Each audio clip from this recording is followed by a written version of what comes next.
যে এ ক্ষমতা আর আমার হাত থেকে যাবে না, যা খুশি তাই করব, কিন্তু তোমাকে নিয়ন্ত্রণ করার আরেকজন আছেন। আছেন কিনা?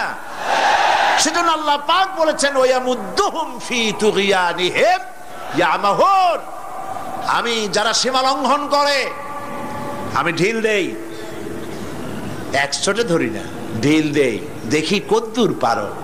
এই জন্য তো ফেরাউন বেঁচে ছিল 950 বছর। কোন কোন কিতাবে লেখা আছে 950 বছর হায়াত পেয়েছিল, জানি না কত বছর পাইছিল। 950 বছরের ভেতরে একদিন তার সর্দিও হয় নাই। ও যেন বলতে না পারে যে যদি আমার অসুখ বিসুখ হইতো তাও তো আমি আল্লাহ তোমারে ডাকতাম।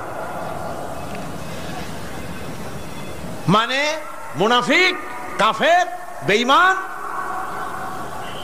অহংকারী, আল্লাহ সুযোগ দেন, পাপিষ্ঠকে সুযোগ দিয়ে দেন। এই কথা যেন বলতে না পারে যে আল্লাহ আর যদি 6টা মাস সময় পাইতাম তাহলে আমি ভালো হয়ে যেতাম।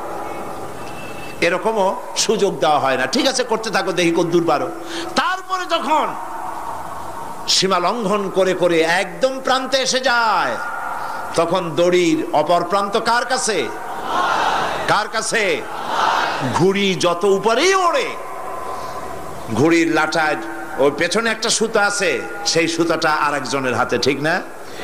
ঘুড়ি যতই মনে করুক যে আমি পাল্লা দিয়ে মঙ্গল গ্রহে যাব, যেখানে খুশি সেখানে যাব, ঘুড়ির এই অহংকার মিশে বেশি দূরে যেতে পারবে না, যেহেতু তোমার পেছনে একটা দড়ি আছে, সেই দড়িটা আরেকজনের হাতে।